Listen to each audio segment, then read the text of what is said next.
Paisley Demby is the Business Service Director of the 10,000 Small Business Program for Goldman Sachs. He has not only been recognized as a leader in business advisory arena, but also in the leadership development space. He is a highly sought after keynote speaker, so rest assured, the taste that I got this morning, you're going to go away with a lot of information and a lot of go-dos. Thank you, Paisley.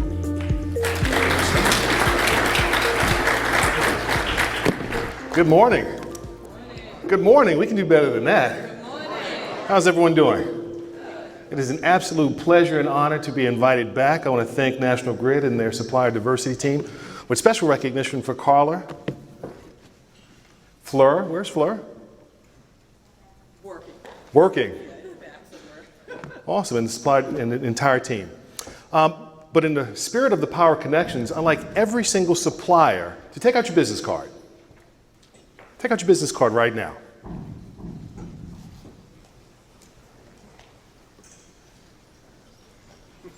Everyone have your card? Oh, I'm sorry, I forgot to warn you. My presentations are interactive, which means that I'll ask questions and listen for a response or a hand raise. Is that okay? Okay. So with your business card in hand, please stand, all suppliers. Now walk to another supplier here in the room, give them your card, and say this exact quote. There's an opportunity for us to do business. Let's schedule some time to figure it out.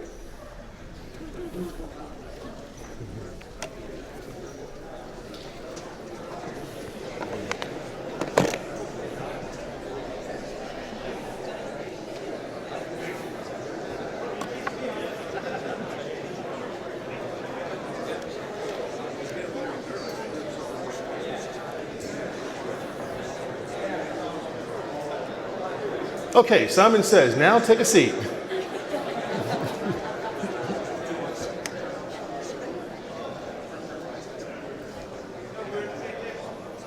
It is my hope that you'll make many connections here today, and I thought we'd start off during the presentation with one. So by way of background, I'm originally from Baltimore. I was raised by a single mother. And growing up, I tell everyone that my goal when I first initiated high school was to work at McDonald's and to go to Berkeley College because no one in my family had gone to college, much less gone on to greater things. So one thing my mother says, anything that you put your mind to, you can achieve. And she said to me, you're going to go to college. She says, I don't know how it's going to happen, but I know what's going to happen.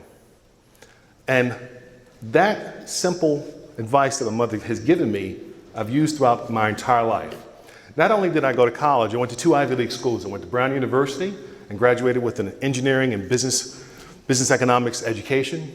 I went to the Wharton School and got my MBA in finance and strategic management. I've had the opportunity to work for firms such as IBM, Westinghouse, General Motors, Accenture, JP Morgan, and now I work in the Goldman Sachs 10,000 Small Businesses program.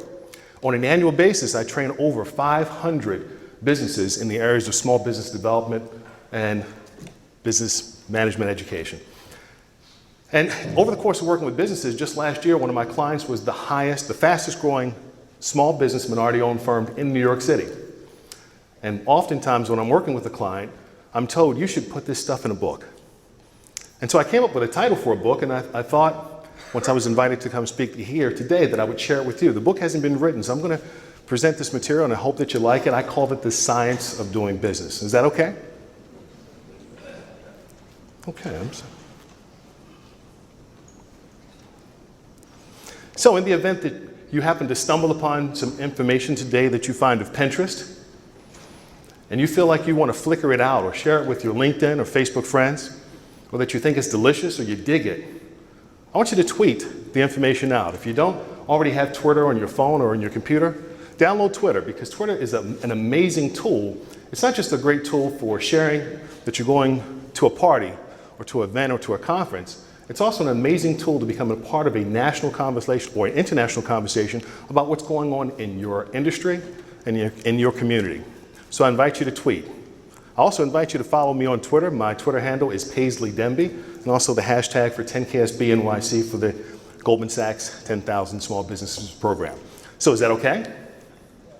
Now, when I work with small businesses, oftentimes small business owners are so focused on the operations of their business, the obligations and the problems. Can anyone relate to that? That we don't take hold of what I'd say the science. And how many engineers in the room? If you're an engineer, raise your hand. So I think you're going to like this equation. The equation is IA plus CA plus TMA plus I plus MS. This is the science. So let's break down what each of these individual terms means. So IA stands for industry analysis. We live in the information age where there's tons of information available to us, but many of us just don't take advantage of that information. And right now, today, we're going to apply the science to the utilities industry with specific focus on National Grid, because I think it's safe to say that everyone here either wants to do business or wants to do more business with National Grid. Would you agree? So, industry analysis. Industry analysis allows us to look at external factors that affect not only our company, but also our target companies. Now, if we do some industry analysis on the utilities industry, we see that there are several trends. There's new regulations as it relates to the EPA's Clean Power Plan. There's, in New York City, they're reforming the energy vision. There's a decrease in the cost of renewables, that being wind and solar. There's now distributed generation where energy can actually be generated at the source of the consumer. There's demand response, and home energy management is on the rise. This is an incredible time by which to be a business owner because so much opportunity abounds. When an industry is being disrupted, that spells opportunity for you. Now, if you're not currently getting this type of information, there's various resources. And as it relates to the utility industry, there's resources like Utility Drive, there's Smart Grid News, the CSR Wire, as well as a host of other organizations and industry associations that can provide you with key industry information. Has anyone ever gone surfing before? Any surfers in the room? Okay, one in the front. So on my honeymoon, I'm out in the water on a boogie board, and I see a wave coming. So I ride the wave all the way back to shore, and my wife's there with the camera. I said, honey, did you record the whole thing? She says, where's your wedding band? Yes, I lost my wedding band on my honeymoon. But the key here is when you're doing industry analysis, you're able to identify waves and you're able to position your business to take advantage of that wave to move it forward. Let's move to the second term. So the second term is competitive analysis. The reason we need to analyze our competitors is a host of reasons. We need to be able to understand who our competition is so that we can position our companies for greater success.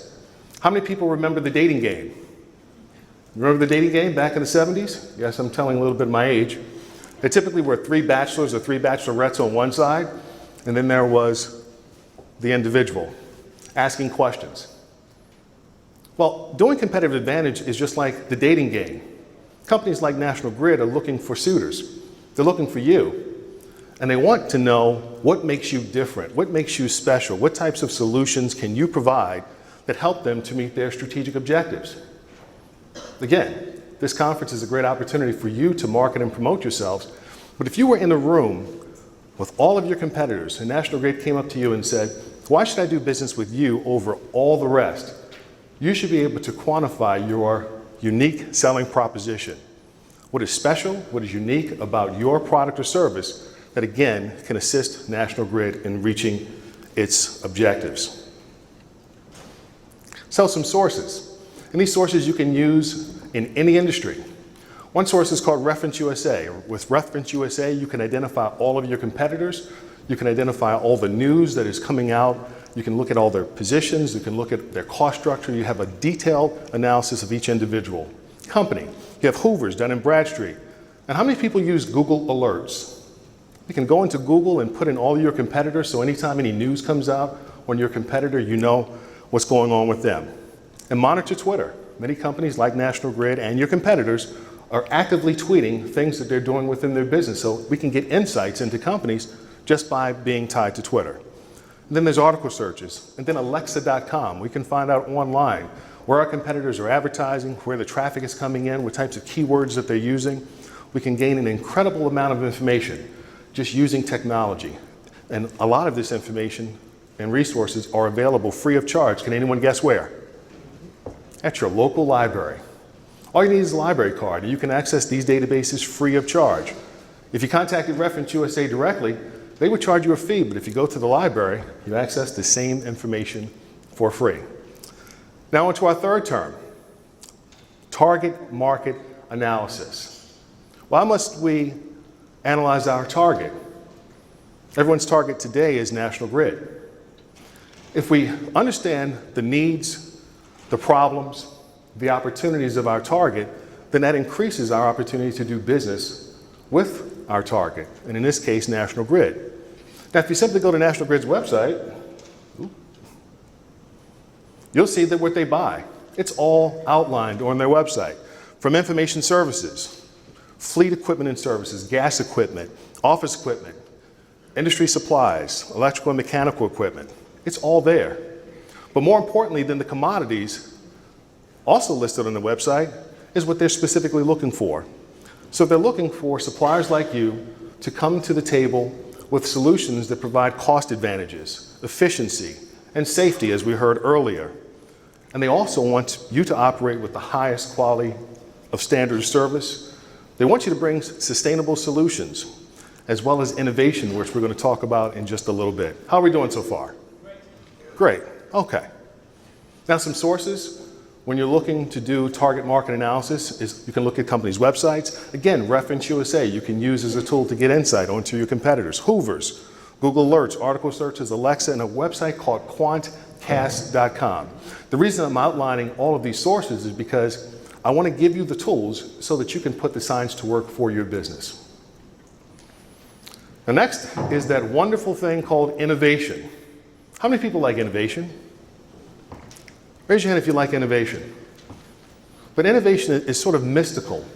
Innovation doesn't happen in an instance. We see these images where innovation is assumed to happen in a split second, but it actually occurs as a function of collaboration of ideas, and it happens over time. And it happens through individuals like you sharing your ideas and your hunches around what could or could not happen. And many times innovation comes from the start of someone asking a simple question. And that simple question is, why can't we do it this way? So one thing I want to introduce to you today is a concept called demand innovation. We have to demand innovation within our companies in order for our teams to be able to produce innovation. We have to say things like, let's do it and make it better. Let's do it and make it more efficiently. Let's do it and make it faster. Let's do it and make it more economically. If someone says it can't be done, it's interesting because there's a saying, most people say it can't be done until someone does it. Isn't that interesting? And it can be done within your firms, within the utilities industry, because when you stumble upon innovation in your industry, it positions you to be in rarefied air. You become that company that gets that contract, not only with National Grid, but with other companies. But wouldn't it be nice to have a great example of a company that got it right? Would that be great? Yes? I'm sorry, this is interactive. Oh, I keep. So here's one such company, a company called OCS Manufacturing Equipment and Service. Now, how many people know what an excavator is? You've seen an excavator? What does it do? It excavates. And traditional excavators run on what? Diesel fuel. Is diesel clean? Not often. And what happens when a fire starts and diesel gets lit up? It creates a lot of problems. Well, OCS came up with a great solution to create an electronic excavator. It has zero emissions, low noise, it's non-toxic chemicals, and immune to fire damage. So they got the equation right because, again, they asked the right question. Can it be done differently? Can it be done more efficiently, more effectively? And now you get 100% of the power with 10% of the cost. So I invite you to engage your teams to create an atmosphere of innovation. Demand that something be created that creates efficiency, cost savings, or just advantage in general, or just a better product. Because again, it can be done. Now, the last term is one of my personal favorites. MS stands for mindset. I've worked with dozens of businesses, and the difference between the business that grows to be 10 million versus the business that grows to be 100 million is based on the mindset of the owner. The mindset. And the mindset directly affects the degree to which you set goals and take action. Can anyone relate to this? Now, we heard that there's the devil on one side and then there's the angel on the other. The angel says it can be done. Let's go for the rafters. And the devil says, no, that's not for you. Well, today what we do is we brush off the devil. And I'm going to give you a simple formula for how you too can change your mindset. So the mindset is composed of the four E's. The first is your economics. There's some of you that grew up in affluent neighborhoods and you mixed with individuals on that level. There's some that were middle income and there were some that were in low income. And based on your economics, there were certain things that were ingrained in you in terms of your mindset. The second factor is your experience. Some of you have had great successes and some of us have had some failures. And based on that experience, our mindset began to form. Well, today, the two additional variables, one being education and the second being exposure. Those are the two that we can affect today. Because now that you have the science, will you put the science to work? That's a question. Will you put the science to work? As it relates to exposure, you have a wealth of resources and partners here to expose your business to. And whenever you're working with a partner, especially in the economic development arena, as it relates to the development of your business, I always recommend that businesses do two things when they talk to a resource provider, like the many that are here today. First, give them a target, and then give them a time frame. So if you're looking to take your business to 6 figures, give them a target and a time frame. If it's 7 figures, give them a target and a time frame. If it's 8 figures, give them a target and a time frame. Now, I'd like for you to do some math. How many people are okay with some math today? Take out a piece of paper. I want you to write down 3 numbers.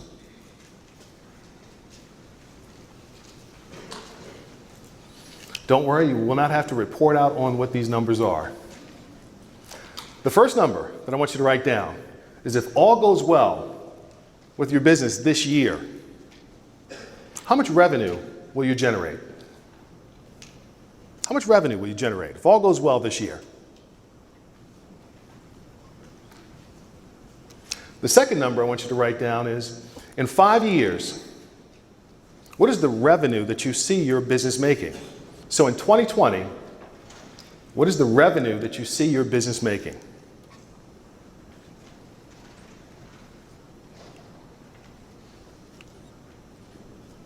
Now the third number, I want you to take the first number and I want you to multiply it by 10.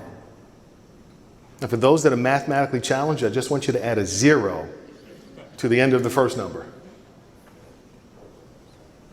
And now what I'd like you to do is I'd like you to subtract your second number from your third number. Yes, you may have to carry the 1. I always hated that, carrying the 1. I always did addition backwards. Now, all the brave souls, yell out the number that you came up with. How much? 30 million, thank you. On this side? Anyone? 10 million on this side. Say it real loud. 9 million. So I'm a fan of Star Wars. Are there any Star Wars fans here in the room?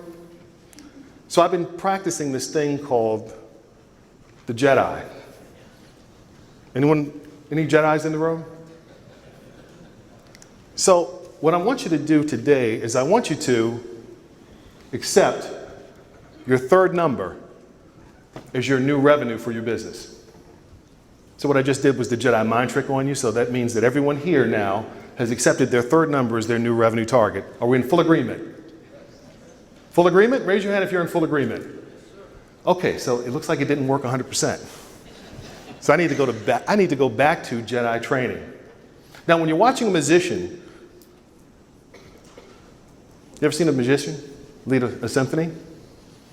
What do you focus on? I'm sorry?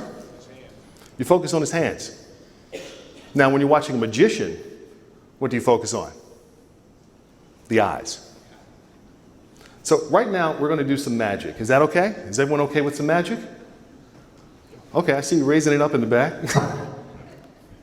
So for those of you that could not accept your third number as your revenue target, here's where the magic happens. Watch my hand. So this is a slide of billionaires. If one of these individuals came into your business and said, I want to work with you on a day in, day out basis, every single day, until we reach your vision, what number would you give them? 3 million. 3 million. 30. These are billionaires. All of them are billionaires. What number would you say that you want them to help you to achieve? Their net worth. Their net worth.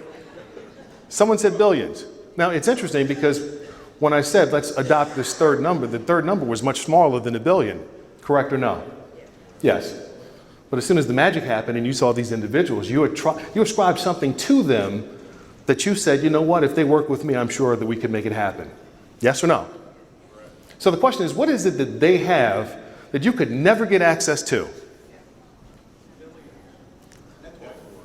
Network, millions. You could never get access to their network. Never? The one thing that they have that you can never get access to is 2 words: no thing. There's nothing that they have that you cannot get access to. Nothing. You can establish a network, you can get access to capital, you can create strategic relationships to access their networks. You can do it very easily. So I want to make sure I'm in the right room. How many people have ever had to do something you had no clue how to do, but you got it done? Raise them up. Okay, wait a minute. I'm confused. You had to do something you had no clue how to do, but you got it done. How often would you say that you do it? Every day? Every day? Every day? Okay, so let me get this right. You had to do something that you had no clue how to do. You moved forward despite opposition, adversity, or otherwise, and you made it happen. Well, I have a title for you. You're called miracle workers. Your new title is called Miracle Worker. You've done so much with so little for so long that you're almost qualified to do anything with nothing. Did you know that? I call it experience amnesia. We forget about the things that we've done. And anytime a problem, a challenge, or a struggle comes, what we do is we focus on that problem, but we don't look at what we've done in the past. But you're uniquely qualified to do anything. So, you're now equipped with the mindset. Because you know that you are a miracle worker, when it comes to your third number, or a number that's even greater, the only thing that you have to do is change your target. Change what you're focusing on. And if you have no clue how to do it, that's perfectly fine. Because I had no clue how I was going to go to college, how I was going to work for all these corporations. And a few days ago, I had no clue, well, let's say a couple weeks ago, I had no clue what I was going to talk about today. But it always seems to come together when you're focused. Because when you're focused on what has to get done, you don't consider the possibility of failure. Failure is not an option. So as it relates to your business, I invite you to envision a new goal for your business that's at the next level. I invite you to put on the 10X mindset to take your business to another level, to take your family to another level, and your community. So I thank you for your time.